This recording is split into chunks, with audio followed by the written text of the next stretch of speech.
Shalom saudara-saudaraku yang dikasihi oleh Tuhan. Berbahagia rasanya kita dapat berjumpa pada hari ini, Senin 20 Februari 2023. Hari ini kita kembali mendengarkan dan merenungkan firman Tuhan.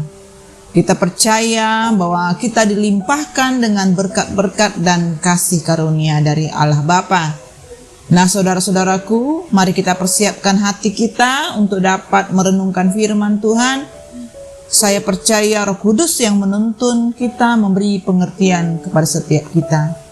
Mari saya ajak kita rendahkan hati, satukan hati untuk dapat berdoa. Bapa kami yang di surga, dikuduskanlah namamu, datanglah kerajaanmu dan jadilah kehendak-mu di dalam hidup kami, seperti di surga. Kami sungguh bersyukur Bapa, hari ini kami kembali dalam keadaan yang sehat, penuh sukacita. Kami datang untuk mendengarkan firman-Mu. Berbicaralah bagi setiap kami. Roh Kudus menuntun kami. Kami percaya bahwa Engkau yang memberikan kami pencerahan, sehingga firman Tuhan yang kami dengarkan dapat kami lakukan. Roh Kudus, kami bersyukur Engkau mengajar kami, semakin kami rendah hati, memiliki hati yang lemah lembut untuk firman Tuhan, boleh memproses kami, memurnikan kami, bahkan menjadikan kami seperti emas. Ini kami ya Bapa, penuhi kami dimanapun saat ini kami berada.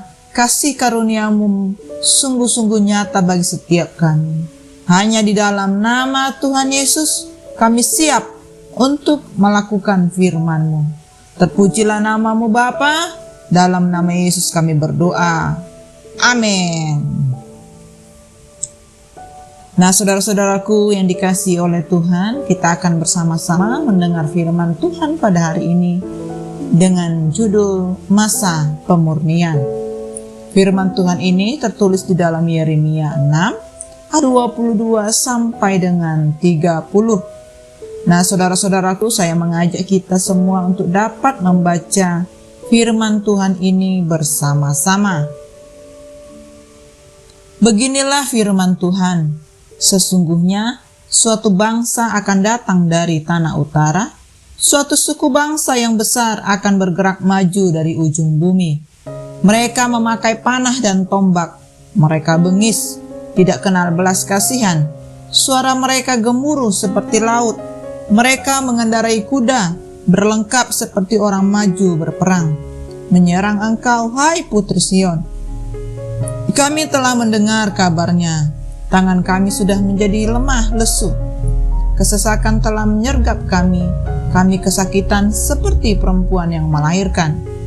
Janganlah keluar ke padang dan janganlah berjalan di jalan, sebab pedang musuh mengamuk, kegentaran datang dari segala jurusan. Hai putri bangsaku, kenakanlah kain kabung dan berguling-gulinglah dalam debu. Berkabunglah seperti menangisi seorang anak tunggal, merataplah dengan pahit pedih, sebab sekonyong-konyong akan datang si pembinasa menyerangmu. Aku telah mengangkat engkau di antara umatku sebagai penguji.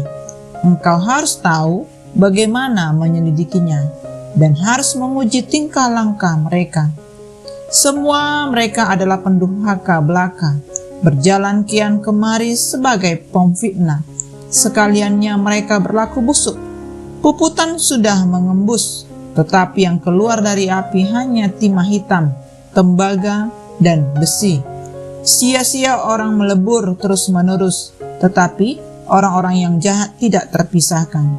Sebutkanlah mereka perak yang ditolak, sebab Tuhan telah menolak mereka. Amin.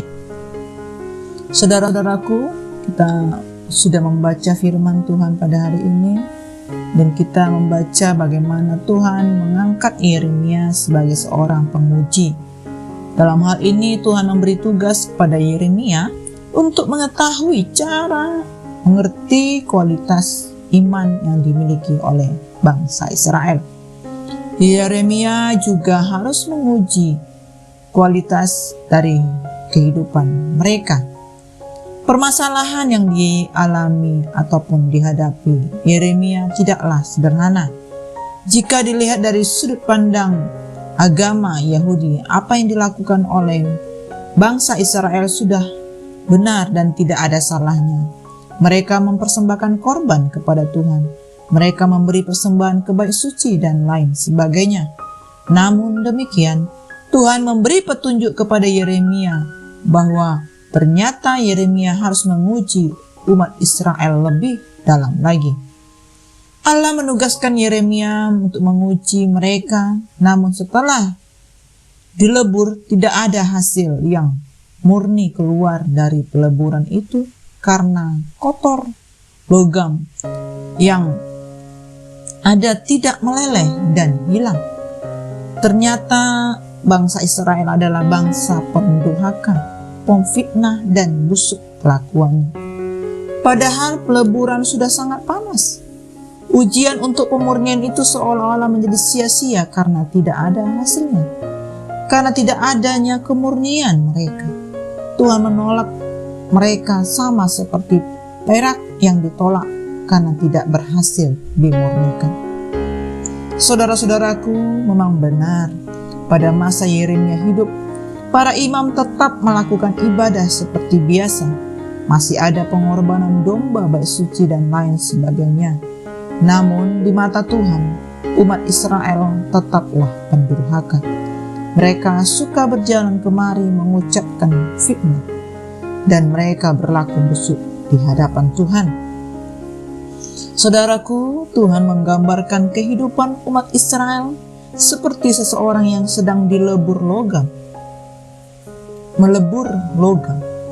Dalam proses peleburan ini, ia menginginkan supaya muncul logam yang berharga seperti emas. Namun demikian, yang keluar dari api tidaklah logam-logam yang berharga, tetapi logam yang tidak berharga. Dan si pelebur terus-menerus melebur logam untuk mencari emas, tetapi logam-logam yang berkualitas tinggi dan berharga tinggi tidak ditemukan. Sangat sulit mencari yang benar di antara yang jahat. Si pelebur ingin menguji kualitas logam, yaitu logam yang murni tanpa campuran, tetapi sangat sulit untuk memperoleh. Saudaraku, untuk itulah Tuhan mendatangkan suatu bangsa besar dari wilayah utara. Yeremia menyebutkan bahwa bangsa yang bengis ini datang dengan perlengkapan perang mereka. Target mereka adalah penduduk Yerusalem. Berita mengenai invasi bangsa asing sangat membuat mereka lemah secara fisik dan mental. Begitu kejamnya musuh sehingga Yeremia memperingatkan mereka untuk tidak meninggalkan kota dan tidak pergi ke ladang karena akan datang musuh bersenjata yang menyerang mereka.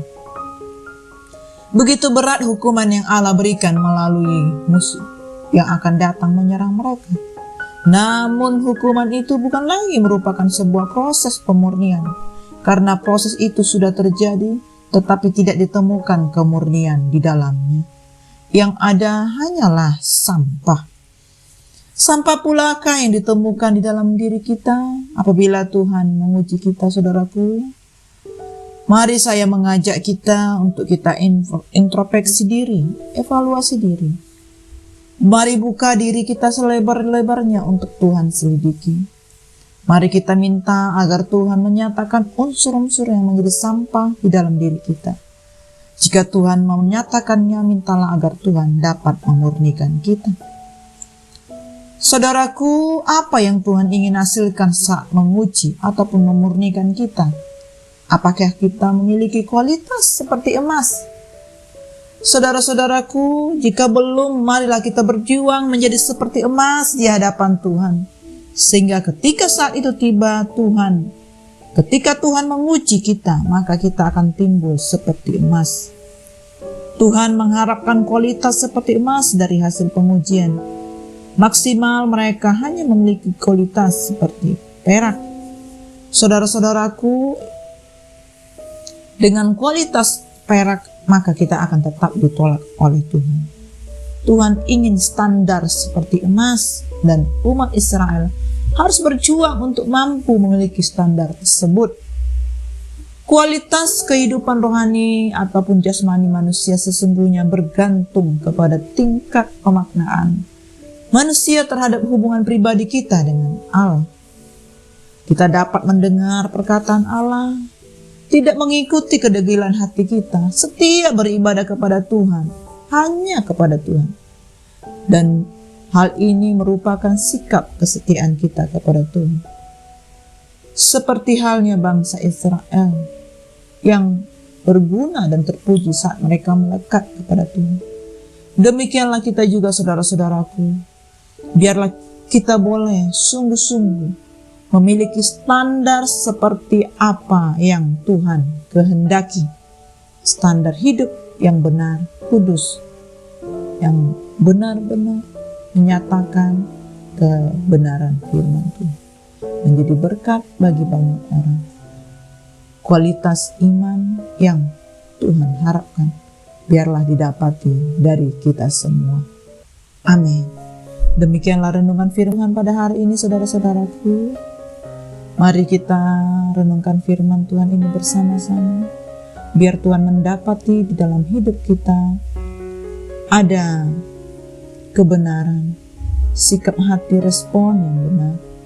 Kita memiliki kesetiaan, kemurnian, ketulusan di dalam mengiring Tuhan. Mari saya mengajak kita untuk rendahkan hati dan kita tutup di dalam doa. Terima kasih Bapa yang baik, kami bersyukur buat firman-Mu yang sudah kami dengar. Kami percaya Engkau menolong kami untuk dapat melakukannya. Roh Kudus memberikan kami pengertian, pencerahan. Bahkan kami percaya firman-Mu memperbaiki kehidupan kami, ya Tuhan. Firman-Mu mengajar kami untuk terus menjadi pengikut-Mu yang setia, yang sungguh-sungguh melakukan firman. Kami didapati seperti emas di dalam pemurnian, masa-masa pemurnian ini. Terima kasih Bapa, kami terus lakukan kehendak-Mu. Kami mau sungguh-sungguh hidup di dalam-Mu. Berkati sepanjang hari ini aktivitas kami, Tuhan. Memberkati, mulai kami boleh melakukan bagian-bagian pekerjaan, bagian-bagian pelayanan kami. Terima kasih Bapa. Kami berdoa hanya di dalam nama Tuhan Yesus. Amin. Semangat pagi, semangat beraktivitas. God bless you all.